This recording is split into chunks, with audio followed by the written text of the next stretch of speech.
Nosotros creemos que solo hay un mensaje de salvación por medio del cual podemos ser salvos. Creemos que creer el mensaje del Evangelio lo cambia todo. Y creemos que las implicaciones de creer el Evangelio verdadero y no un Evangelio falso son implicaciones eternas. Tiene consecuencias eternas. Tu fe en el presente, tu fe en el Evangelio verdadero tiene consecuencias eternas. Tu fe en un evangelio falso tiene consecuencias eternas. Y entonces, si creemos que es tan importante esto que se llama evangelio, que es el evangelio, es el mensaje de salvación que tú crees. En pocas palabras, el evangelio es aquello que te sostiene en paz en el día del juicio final. ¿A qué vas a acudir? Yo me porté bien. Yo no maté a nadie. ¿Qué te va a mantener? ¿Qué va a ser ese mensaje que va a mantenerte en paz en el día del juicio final? Ese es el evangelio, ya sea falso o ya sea verdadero. Y sin embargo, nosotros podemos hacernos la pregunta, y yo puedo hacerte la pregunta: ¿qué es el evangelio bíblico, verdadero? ¿Qué me responderías? Cada uno de los que está aquí escuchándome, ya sea visitante por primera vez, ya sea que lleva cristiano 15 años, ¿qué responderías? ¿Podrías explicar la salvación en tus palabras? ¿Podrías explicar la salvación a alguien que está moribundo, muriendo en sus últimos minutos, que te dice, ¿cómo puedo ir al cielo? ¿Cómo puedo pasar el juicio final? ¿Podrías decirle en pocas palabras el mensaje del evangelio bíblico? ¿O sería algo general como cree en Dios?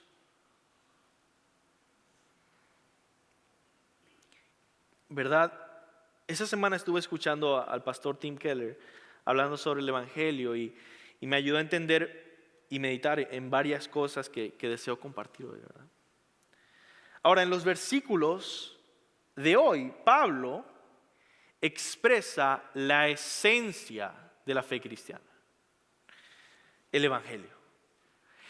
Y si tú te has preguntado, quizá, ante una persona que tiene una religión diferente o ante una persona atea que dice, mira, todas las religiones son iguales, el cristianismo no tiene nada diferente. ¿Qué tiene diferente el cristianismo de otras? Y tú te preguntas, ¿qué tiene diferente? ¿Qué hacen los cristianos? Y tú dices, bueno, portarse bien. Bueno, esa no es la esencia del evangelio. ¿Qué hacen los cristianos? Bueno, acordarse del pobre. Bueno, algunos musulmanes también lo hacen. ¿Qué hace al cristianismo único? La respuesta es el evangelio de la gracia. ¿Y de qué se trata eso? Pablo nos ayuda a entender esto. Ahora, son versículos difíciles, los leímos y hay muchos versículos que uno dice, ¿de qué está hablando? Sin embargo, espero que podamos profundizar en nuestro entendimiento del evangelio al meditar en Gálatas 2 del 15 al 21, ¿verdad? La meta de hoy y el mensaje que Dios tiene para nosotros hoy es profundiza en el evangelio verdadero y bíblico. ¿Qué es? Bueno, lo primero que quiero decir para profundizar en el evangelio es que el evangelio es una realidad espiritual, dinámica e incontenible. Ahora, ahí ya dije 3 palabras raras, pero ahí está en la pantalla para que las pueda escribir. Y yo voy a explicar un poquito de qué me estoy refiriendo. ¿Qué significa que el Evangelio es una realidad espiritual? Bueno, significa que no es simplemente información. En el juicio final no es el quiz final. No es responde correctamente a la siguiente pregunta y vas a ir al infierno o vas a ir al cielo. Ese no es el Evangelio. Es una realidad espiritual. Es Dios rescatándonos de manera genuina y verdadera y real. Pero también es una realidad dinámica e incontenible. ¿Qué significa esto? Que el Evangelio no es una realidad que se queda quieta y que nosotros podemos definir con precisión y decir, ya, en estas 4 paredes, eso es todo. No hay nada más que decir acerca del Evangelio, es esto. Se mueve, no es fácil de agarrar, ¿verdad? No es un simple objeto. No es posible capturarlo, por eso pongo incontenible. No es un simple mensaje que examinar calmadamente, ¿verdad? Es un mundo entero. Es una realidad completa de parte de Dios. Es una nueva realidad. Es una nueva vida, es una nueva mente. Una ventana hacia el corazón amoroso de Dios. El Evangelio es muy difícil de comprender para pecadores como nosotros. Ahora, imagina que hacemos hoy un concurso aquí, entre nosotros, hoy, en el que ofrecemos 100 millones de dólares. ¿Okay? 100 millones de dólares a la persona que pueda imaginar un color nuevo que nadie jamás haya descubierto. Un color nuevo. Entonces yo te daré 100 millones de dólares si tú puedes imaginar un color nuevo que jamás nadie haya descubierto. Eso es un ejercicio básicamente imposible. Pero vamos a asumir que logras hacerlo. Vamos a asumir que tú logras imaginarte un color nuevo que nadie jamás ha imaginado. Entonces te encuentras con la siguiente dificultad. ¿Cómo vas a explicarnos cómo se ve el color? ¿Cómo vas a comunicar a los demás cómo se ve ese nuevo color que tú imaginaste? ¿Qué le dices? ¿Qué palabras serían adecuadas? Si es algo que nunca nadie jamás ha imaginado. Por cierto, esa es la razón por la que es tan difícil evangelizar, mis hermanos. Y yo sé que estoy hablando de cosas un poquito raras, pero el punto es este. Cuando uno es salvo, sucede un milagro espiritual en el que antes estábamos muertos y ahora estamos vivos a una nueva realidad que Dios ha puesto en nosotros. Y tenemos la tarea de comunicar esta realidad a personas ciegas y muertas como nosotros antes.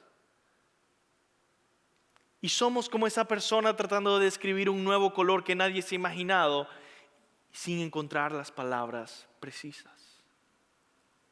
Por eso es tan difícil evangelizar. Si has profundizado en lo que significa el Evangelio, quizá tengas una idea en tu mente y en tu corazón de lo glorioso que es el mensaje de salvación, de la dulzura del amor de Cristo, de la paz que trae la redención, el perdón de pecados, la cruz. Y quizá tengas una idea en tu mente y corazón del Evangelio. Pero por más que intentes, no puedes simplemente transferir esa imagen gloriosa a la mente y corazón de otros. No lo puedes lograr, nunca. Eso es un milagro, ¿verdad? Y por eso predicamos el Evangelio y oramos esperando que Dios haga un milagro, ¿verdad?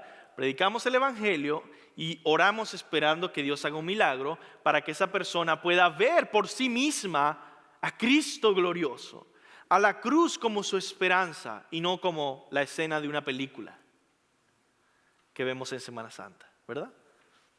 No como algo más, sino como la gloriosa salvación de Dios. Dios acercándose a nosotros. La mayoría de las personas que escuchan el Evangelio por primera vez, te escuchan y quizá te entienden.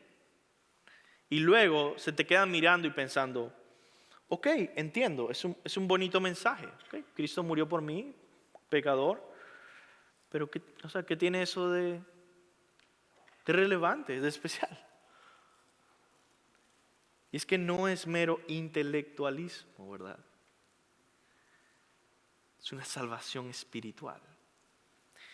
Tim Keller dijo esto: el Evangelio es tan profundo y espiritual que la única forma en la que puedes darte cuenta de que no entiendes el Evangelio es cuando piensas que ya lo entiendes tan bien que es fácil de comprender. Y la única forma en que puedes estar seguro de que comenzaste a comprender el Evangelio es cuando te das cuenta de cuán poco haces tú en tu salvación y cuánto más hay que apreciar. Sabes que estás comenzando, en otras palabras, sabes que estás comenzando a entender el Evangelio cuando has experimentado un descubrimiento asombroso de algo que ya habías escuchado muchas veces. ¿Entendemos las dos cosas? Estás experimentando un descubrimiento asombroso de algo que ya habías escuchado muchas veces. Y por eso vemos a personas cuando son salvas que dicen, ¿Cristo murió por mí? Y dice, sí, hermano, desde que tenías 7 años tú has memorizado esos versículos, ¿no? Desde que tenías 7 años tú te poníamos jugando en la sala a predicar de que Cristo había muerto. ¿Por qué es tan raro, no? Dice, no, es que Él murió por mí, para salvarme. Sí, eso no es nada nuevo. La información no es algo nuevo, pero ha descubierto esta realidad asombrosa, no porque Él lo logró, sino porque Dios hizo un milagro. En conclusión de este punto, déjame decirte lo siguiente: nadie llega jamás a entender el Evangelio de tal manera que no necesite volver a estudiarlo. Nunca. En Apocalipsis leemos cómo por la eternidad, por los siglos de los siglos, seguimos profundizando en el Cordero que fue inmolado, en la cruz, en Cristo, en el Evangelio. Por la eternidad. Sin problemas de tener una mente corrompida por el pecado y limitada. Entonces el Evangelio no se puede contener o enjaular en nuestra mente pequeña y en nuestra mente corrompida por el pecado, ¿verdad? Y es por eso lo siguiente: yo no estoy diciendo que el Evangelio no se pueda entender y comunicar y predicar. Yo estoy predicando el Evangelio cada domingo. Pero quizás sueno un poquito diferente cada domingo. Porque la Biblia no predica el Evangelio de la misma manera. Es por eso que la vida cristiana constantemente estamos volviendo a encontrarnos de maneras frescas con áreas del Evangelio que ya habíamos visto y ahora vemos a nueva luz, y áreas del Evangelio que no habíamos visto. Y podemos disfrutar la dulzura del perdón de Dios, del amor de Cristo, de la nueva vida que trae el Espíritu Santo. y nunca pierde el sabor. Porque hay más que descubrir, hay más que encontrar, porque no es más información, es más de disfrutar de esta realidad nueva que Dios nos trae. Por eso la Biblia se refiere a hablar del Evangelio. Constantemente la Biblia habla del Evangelio en analogías o en historias. Cuando hablamos del hijo pródigo, cuando hablamos de la mujer que perdió una moneda, cuando hablamos de el Señor que dejó a sus siervos y que después envió a su hijo, son historias, ¿no? Cuando hablamos de diferentes analogías, me refiero a la analogía de la reconciliación entre enemigos. El Evangelio es reconciliación. La analogía en la adopción con un huérfano. El Evangelio es adopción.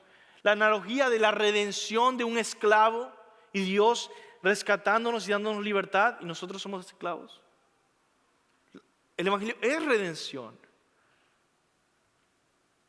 Y podemos ir más y más, la analogía de la justificación, del juicio legal de Dios a favor de los pecadores, porque Cristo murió por nosotros. La analogía de muertos que ahora han recibido vida y vida eterna en Cristo. Cada una de estas analogías son formas en las que la Biblia misma nos cuenta el Evangelio y nos dice cuál es. ¿Es adopción o es darme vida nueva? ¿O es declararme justo? ¿O es perdón de pecados? Y la Biblia dice todos. Porque lo que estamos es describiendo, la Biblia está describiendo esta realidad espiritual de salvación, de amor de Dios en Cristo por nosotros. Y por eso nosotros no nos cansamos de profundizar en el Evangelio y siempre vamos a ver a otro lado y descubrir nuevamente la dulzura de diferentes áreas de esta salvación. Ahora, ¿por qué yo estoy hablando de esto en mi primer punto?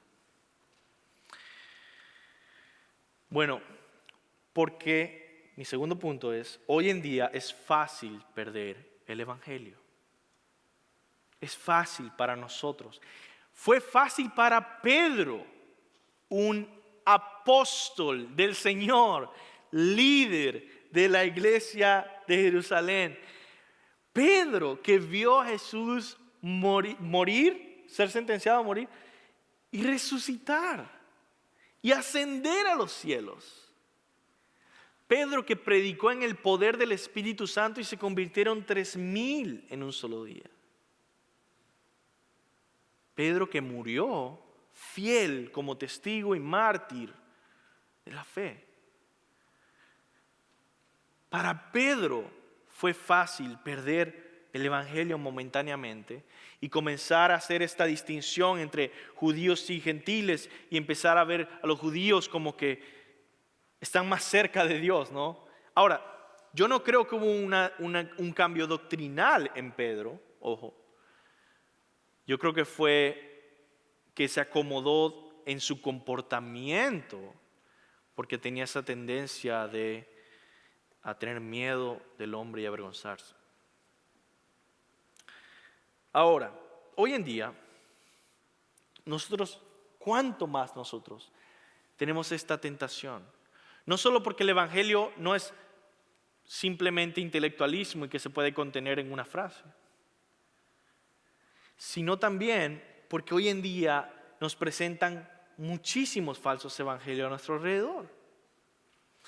Las estadísticas nos muestran cómo cada vez hay más y más y más países y personas con cristianos que son por nombre cristianos, pero ellos nunca han conocido el Evangelio. Yo creo que esa es la razón principal por la que estamos como estamos en nuestros días. Estoy hablando de la iglesia, de las iglesias, porque hace falta iglesias y cristianos que estén centrados en el Evangelio. Así que veamos algunos ejemplos de iglesias comunes en Estados Unidos y Latinoamérica que lamentablemente no están centrados en el Evangelio, sino en algo más. ¿Okay? Vamos a ver el primer ejemplo. Iglesias centradas en emociones fuertes. ¿Verdad? Quizá Pedro estaba hablando de asuntos de comida y culturales y todo este asunto y se estaba centrando en eso que le llama la ley, Pablo, la ley, la forma de comer ciertos alimentos y desechar ciertos alimentos como impuros. Pero estas iglesias centradas en emociones fuertes no es tanto acerca de si comiste o no comiste o si seguiste la ley o el ritual, sino que el enfoque y el centro de estos cristianos individuales o de estas iglesias es que tu salvación, tu aceptación ante Dios depende de cuán intensa es tu fe, cuán grande es tu amor, cuán grande es tu pasión, y ahí se sostiene tu aceptación ante Dios, la intensidad de cómo tú te sientes.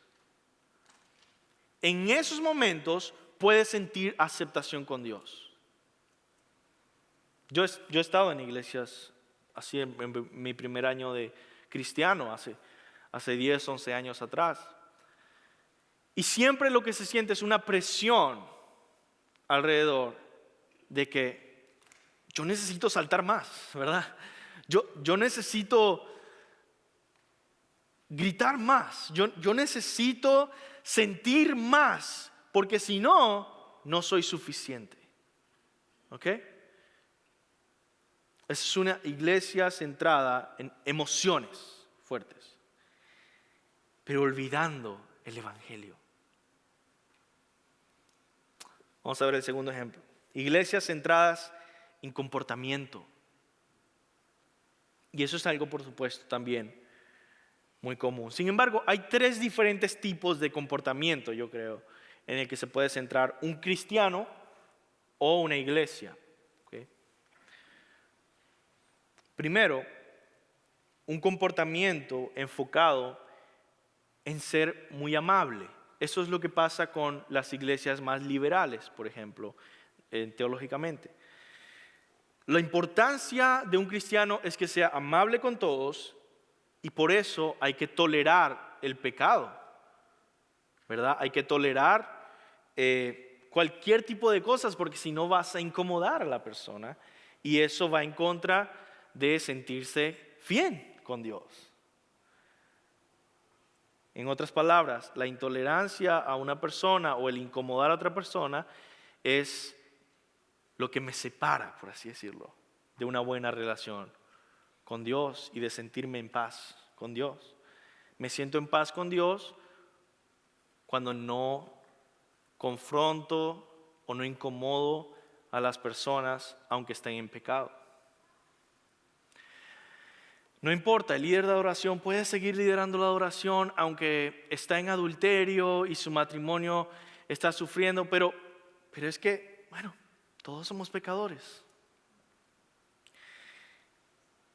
Eso es un cristianismo centrado en comportamiento. Y se ha olvidado el Evangelio. El segundo tipo de comportamiento es un cristiano o una iglesia enfocado en un comportamiento caritativo, ¿verdad? Ahora, eso es centrado en ayudas humanitarias, olvidando el Evangelio. No estoy criticando las ayudas humanitarias, no estoy criticando la amabilidad, no estoy criticando la pasión. Otra vez estoy diciendo, ese no es el centro del cristianismo, eso no es el Evangelio. El hecho de que tú puedas sentirte en paz con Dios porque tú ayudaste a un pobre, ese no es el Evangelio. El hecho de que estés enfocado en solucionar los problemas de otros porque así te sientes que estás en reconciliación con Dios. Mira, Señor, mira cuántos ayudé. Tenían estos problemas y yo los ayudé. Yo estoy bien con Dios. Ese no es el Evangelio. Eso es un evangelio falso, centrado en el comportamiento. enfocado en sufrimiento físico, pero olvidando el evangelio. El tercer tipo de cristianismo enfocado en comportamiento es aquellos que están enfocados en un comportamiento justo o que aparenta justicia, ¿no? Entonces, si yo soy el tipo de persona que no voy al cine, que está prohibido ver televisión, que está prohibido salir de vacaciones, porque siempre tengo que estar haciendo algo que diga, no, yo no estoy tomando un tiempo libre, ¿verdad?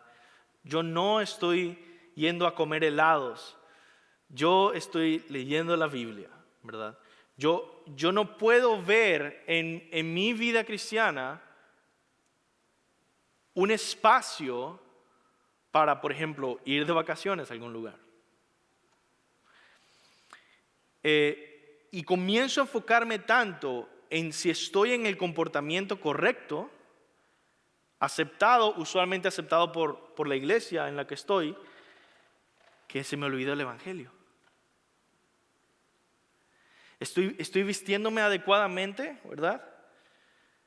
Tengo los lentes que sean de color negro o es más como azul y es muy llamativo, ¿no?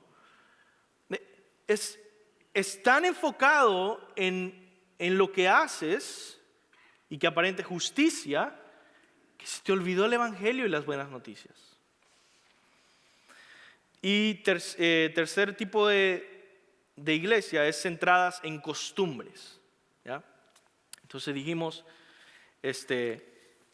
iglesias centradas en emociones fuertes, iglesias centradas en comportamiento y ahora iglesias centradas en costumbres, ¿verdad? Se enfoca en un tipo específico de apariencia o vestimenta o costumbres, un tipo específico de tradición, quizá un tipo específico de liturgia. La palabra liturgia es cómo se organiza el servicio, un tipo específico de estilo de música, ¿verdad? Pero olvidando el evangelio otra vez. Ese es el enfoque. Y yo cuando me veo con este estilo de música y con esta ropa y con esta estructura en mi servicio, entonces me siento en paz con Dios. ¿Y Jesucristo? Se olvidó del evangelio.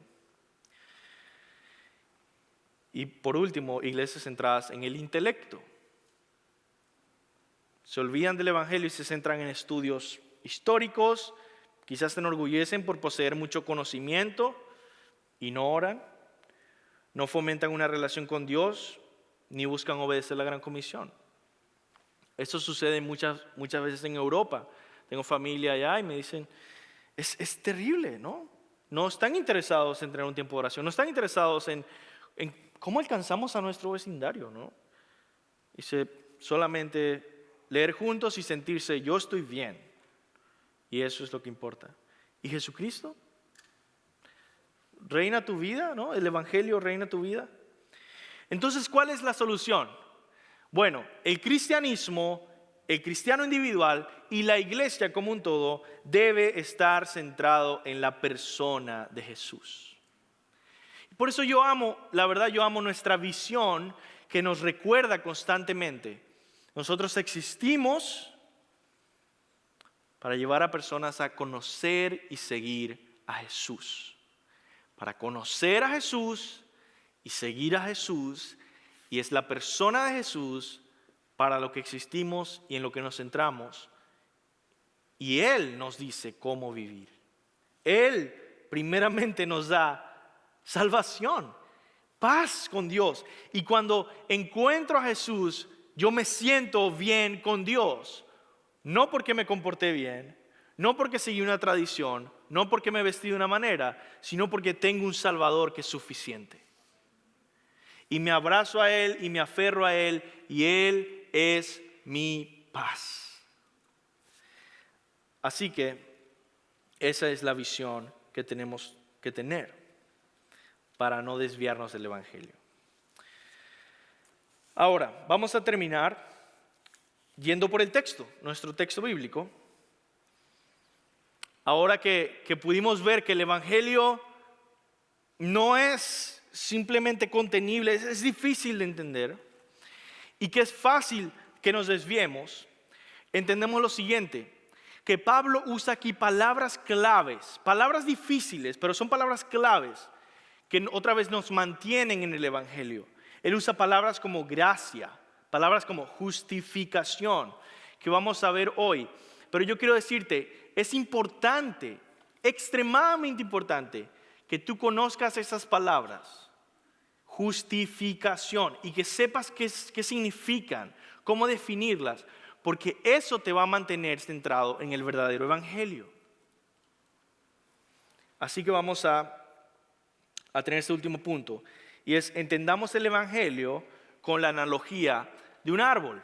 Ahora, ¿por qué un árbol? Porque yo veo diferentes elementos que Pablo está poniendo en esta definición del Evangelio, y yo no quiero que se mezclen y se confundan. Así que vamos a comenzar por el primer elemento que yo veo, versículo 15 al 18. La raíz del Evangelio es justificación por la fe. La raíz del Evangelio es justificación por la fe. ¿Qué significa esto? Yo quiero que por favor salgas de aquí hoy pensando: entiendo la justificación por la fe, puedo explicar la justificación por la fe, porque esa es la raíz del Evangelio. ¿Okay? La Biblia dice que todos somos pecadores y estamos perdidos y condenados a muerte. El mayor problema del pecador, mi problema, tu problema antes de Cristo, es que estábamos en problemas con Dios. No es que teníamos deuda, no es que teníamos problemas en el trabajo, no es que teníamos problemas en nuestra familia, es que teníamos un problema con Dios. Y Dios es justo siempre, sin excepción. Por lo tanto, no hay forma alguna en el que como pecadores culpables íbamos a escapar de ese juicio. Porque Dios es justo siempre, sin excepción. Su condena se acerca y no hay nada que podamos hacer. Por eso comencé hablando del día del juicio final, porque yo creo que es la mejor ilustración que puedes tener en tu mente. El día del juicio final se acerca para todos, es inevitable. Siempre, sin excepción, Dios va a juzgar con justicia. Y si eres pecador, la paga del pecado es muerte, dice la Biblia. Como no hay nada que podamos hacer, Dios hizo algo por nosotros. Como no hay nada que podamos hacer para evitar la condenación en el juicio final, Dios hizo algo por nosotros. Dios se hizo hombre y tomó nuestro lugar en la cruz y llevó esa condenación infinita en su cuerpo y su alma y murió, y al tercer día resucitó. La justificación es cuando un pecador es declarado justo con la justicia de Cristo. Este regalo de Dios se obtiene por fe. La justificación es, escúchame bien, la justificación es un beneficio legal. ¿Estamos hablando del juicio final?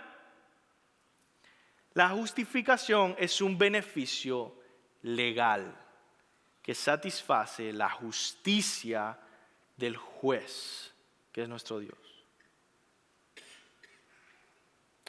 Eso quiere decir que una persona no tiene que ser transformado en su comportamiento para luego, después, tener este beneficio legal, sino que se obtiene no por comportamiento, sino por fe. Es un regalo. Entonces, lo primero que nos enseña la doctrina de la justificación es que somos pecadores condenados, que no hay forma de que podamos resolver este problema legal, luego nos enseña que no podemos ser salvos por nuestro comportamiento. Luego nos enseña de que solo tenemos esperanza al recibir la generosidad de Dios. ¿Y de qué se trata esa generosidad? Se trata de que Dios nos da gratuitamente todos los méritos de Cristo, la justicia de Cristo. Y esto está un poco raro, pero hay dos partes de la justificación. El hecho de que Jesús toma nuestro pecado es un intercambio, su justicia por nuestro pecado. Tenemos un beneficio legal porque Jesús ya pagó la condenación que merecíamos si creemos en Él. Pero también tenemos un beneficio en el que la justicia de Dios, la justicia de Jesús, es recibida en nuestra cuenta legal. Y por eso Dios nos ve como justos. Así que yo quiero darte dos ilustraciones para que entiendas esto, porque son dos cosas muy diferentes. Yo tenía un amigo que tuvo una demanda legal fuerte y lo metieron en la cárcel para que para que no se escapara, mientras se esperaba para el juicio. Y este amigo estuvo como 6 meses ahí en la cárcel. Y ya cuando le llega el día de su juicio, dice, bueno, esto pasó, quizá eres culpable de esto y tu sentencia es 5 meses en la cárcel, pero ya la pagaste, porque ya pasaste esos 6 meses en la cárcel, así que eres libre. Eso es lo que pasa con nosotros, hermanos. No es que Dios dice, bueno, no hiciste nada.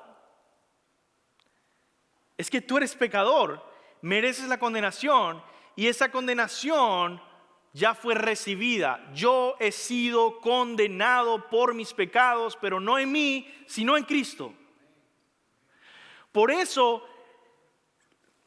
las acusaciones de Satanás no tienen poder contra el cristiano. ¿Por qué? Porque cuando Satanás dice, tú eres un pecador, tú no mereces estar con Dios, tú mereces pagar por ese pecado, tú mereces ser desechado por Dios, tú dices, eso es cierto, y ya lo fui. Ya recibí mi condenación, ya fui desechado por Dios, pero no yo, sino Cristo. Eso significa tener un Salvador. Pero ahí lo que pasa es que no recibí mi condenación, fue Cristo. Hay otra parte de la justificación y tiene que ver con nuestra relación con Dios. Que ahora su justicia perfecta, cada palabra pura de Jesús, cada obra de amor, cada obediencia a la ley fue imputada a mí de tal manera que Dios se deleita ahora en mí. Después de haberme perdonado, después de haber dicho ya pagaste tu sentencia, ahora en mi relación con Dios todos los días, hoy en este momento, mientras predico imperfectamente ante ustedes, yo agrado absolutamente a mi Dios por la justicia de Cristo que está en mí, no por mi comportamiento, pero porque cada cosa que yo hago es como si Cristo la hubiera hecho ante los ojos de Dios. Así que la otra parte, la otra cara de la justificación me ayuda en mi relación diaria y eterna con mi Señor. Eso es lo primero, esa es la raíz del Evangelio. La raíz del Evangelio. Y si no tenemos esa raíz, entonces no se lidia con el punto central de nuestro problema con Dios. Y es legal. Ahora, la justificación solo es posible porque Cristo recibió el justo castigo de nuestros pecados. Y el que declara que eso ha sido así es Dios. Por lo tanto, esto es interesante, antes de pasar a otra idea. La justificación es la declaración anticipada que Dios hace de ti sobre lo que va a pasar en el juicio final. Anticipadamente, en Cristo, Dios te ha dado una declaración que para el cristiano es: ya tu sentencia fue pagada, eres libre y tienes la justicia de Cristo. Esa es nuestra confianza, anticipadamente, y eso va a ser en el día del juicio final. Pero sin Cristo, aparte de Cristo, estamos solos en nuestros pecados para recibir nuestra condenación. ¿Cómo tiene que ver esto con el argumento de Pablo? Justificación por la fe es una salvación que unifica a judíos y gentiles, porque sin ella, sin la justificación, judíos y gentiles son pecadores sin esperanza. Y con ella, judíos y gentiles son aceptados únicamente por méritos de Jesucristo. Entonces no hay diferencia profunda, sino superficiales entre judíos y gentiles. Porque los gentiles o los paganos no les sirve su forma pagana de ser salvos, y por eso acuden a la forma cristiana de ser salvos. Los judíos no les sirve su forma de la ley mosaica de ser salvos, y por eso acuden a su salvación cristiana, y por lo tanto ahora son cristianos. Así que se olvidan de sus diferencias, comen juntos y viven para Cristo en una nueva vida. Ese es el argumento de Pablo en este pasaje. La segunda parte del árbol del Evangelio, versículos 19 y 20. La savia del Evangelio es Cristo en mí. ¿Saben qué es la savia de una planta? Es como la sangre de nosotros, ¿no? Hay un líquido dentro de la planta. Cuando uno la corta y sale un líquido, eso es la savia. Es lo que nutre a la planta constantemente y la mantiene viva. Por eso si tú cortas una planta y la dejas tirada en el piso, va a morir y se va a secar porque no tiene la savia. Ahora mira lo que dice Pablo, versículos 19 y 20. Porque yo por la ley soy muerto para la ley, a fin de vivir para Dios. Con Cristo estoy juntamente crucificado, y ya no vivo yo, mas Cristo vive en mí. Y lo que ahora vivo en la carne, lo vivo en la fe del Hijo de Dios, el cual me amó y se entregó a sí mismo por mí. El Evangelio no solamente tiene una dimensión legal, que hablamos de justificación, sino que también tiene una dimensión espiritual, porque nuestros problemas tienen que ser resueltos, y la justificación resuelve un problema fuera de nosotros y nuestra condena ante el trono de Dios. Pero el Evangelio también resuelve un problema dentro de nosotros. Y quizás es el problema que más sientes, porque lo vives cada día. Tu problema legal ante Dios quizás ni piensas en eso, pero es lo más importante. Pero tu problema dentro de ti lo sientes cada día, cada hora. Y es que estamos corrompidos por el pecado. Nuestro corazón está caído. El Evangelio es el mensaje de que tenemos un Salvador que es suficiente para salvarnos en totalidad. Y cuando nos salva, Jesús realmente viene a vivir en nosotros, estamos unidos a Él, nos volvemos miembros de su cuerpo espiritual, el Espíritu Santo nos provee continuamente la presencia de Cristo en mí, de forma real, de forma profunda. Cristo en mí, Cristo en ti. Y eso es lo que dice Pablo. Dice, ahora, lo que ahora vivo en la carne, lo vivo en la fe del Hijo de Dios, el cual me amó y se entregó a sí mismo por mí. Ya no vivo yo, mas Cristo vive en mí. Por eso ese versículo 20 es ideal para memorizar, porque aquí se define qué es la vida cristiana, la vida espiritual cristiana, que dice así: con Cristo estoy juntamente crucificado, y ya no vivo yo, mas Cristo vive en mí. Y lo que ahora vivo en la carne, lo vivo en la fe del Hijo de Dios, el cual me amó y se entregó a sí mismo por mí. Esa es la savia del Evangelio, Cristo en mí. Cada día, cada momento es lo que me mantiene creyendo en el Evangelio, es lo que me mantiene leyendo la Biblia, es lo que me mantiene amando a mi prójimo, aunque sea difícil, perseverando en la fe porque Cristo vive en mí. Y por último, el último versículo, 21, no desecho la gracia de Dios, pues si por la ley fuese la justicia, entonces por demás murió Cristo. ¿Cuál es la parte del árbol este? Bueno, es la naturaleza del Evangelio. La naturaleza de este árbol es la gracia de Dios. ¿De qué me refiero? Cuando yo estudiaba filosofía en Venezuela, una de las preguntas que hicimos en la clase de epistemología era, miren ese árbol que está al lado, en la ventana, ¿no? En Venezuela es un país tropical, entonces teníamos un árbol de mango, ¿no? Al lado de la universidad. Miren este árbol. ¿De qué es ese árbol? Es de mango. Y pregunta el profesor, ¿y por qué no produce de repente manzanas? ¿Por qué no encontramos un día que produjo una piña? ¿Por qué se mantiene siempre con esa misma naturaleza? ¿Qué lo mantiene siendo un árbol de mango? ¿Por qué no de repente sembramos un árbol de mango y de repente vemos, mira, salió un árbol de limones? ¿Qué hace que esa semilla se mantenga en la misma naturaleza hasta su muerte y nunca cambie? ¿Cuál es el orden del universo que lo mantiene así? Jesús dice que hay árboles, el árbol bueno produce frutos buenos, el árbol malo produce frutos malos. El punto es este: ¿de qué fruta es el árbol del Evangelio? ¿De qué naturaleza tiene? Es un árbol de gracia. La naturaleza del Evangelio de principio a fin es gracia. Desde que se va formando hasta que va produciendo los frutos, que los frutos son las buenas obras, los frutos son las buenas acciones que produce el Evangelio en el cristiano.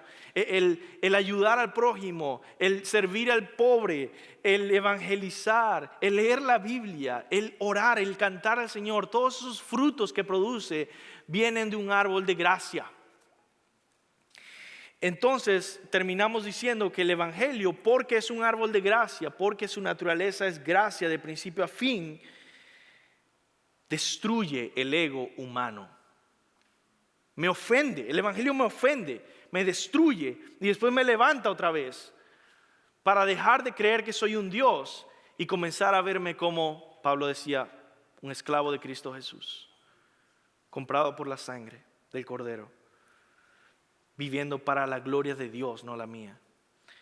El Evangelio destruye el ego humano porque nos dice que todo fue por gracia, es decir, todo fue Dios obrando, Dios haciéndonos un favor, Dios bendiciéndonos, Dios rescatándonos, y nosotros no logramos nada.